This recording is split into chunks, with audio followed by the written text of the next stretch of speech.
what's true, the true things are the things that you can't say. I cannot remember the last time someone in public life was prosecuted or even criticized for lying.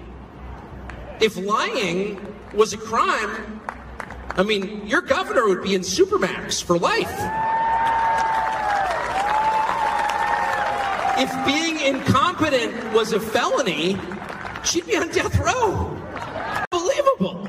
But there's no penalty for lying, and there's no penalty for incompetence. So what do we penalize? Every society penalizes something. There's a death penalty offense in every society from the beginning of time. What's ours? It's telling the truth.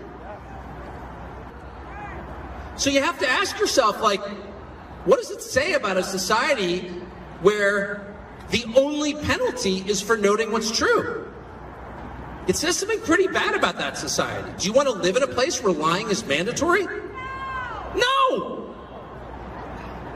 It's a third world country, as someone just said.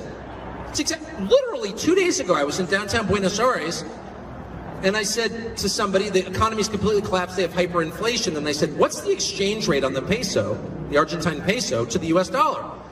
And they're like, well, the government claims it's 350 pesos to the dollar, but actually it's over 700.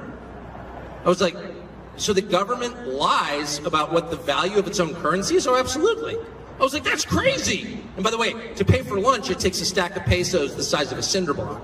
And you need a backpack just to buy a pack of cigarettes. It's unbelievable. But I was like, I can't believe the government lies about the value of its own currency. And I was like, oh, wait, sorry. I shouldn't be surprised. Because mine does too. And about everything else. Tell the truth calmly and slowly and fearlessly. Everybody knows what it is. They'll come at you. First they'll tell you you're hurting someone's feelings, you're mean. That's always the first. Then they're trying to appeal to your basic decency and then subvert it. Because that's the first thing they do. They accuse you of being mean. Then the second thing they do is they call you insane. You're a conspiracy theorist. And then the third thing they do is just criminalize telling the truth. And you're seeing that now. And they're sending people to prison for saying that the last election was rigged, which it was. So,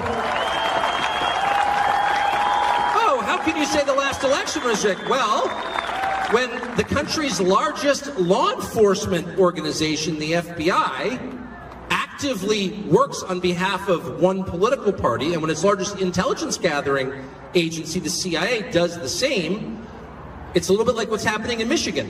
When federal employees paid for by the tax dollars of everyone take an aggressive position on the side of one political party, you can't have a fair election. If our election took place in Bolivia, the 2020 presidential election took place in Bolivia, I can promise you the State Department would report back and say that was not a free and fair election.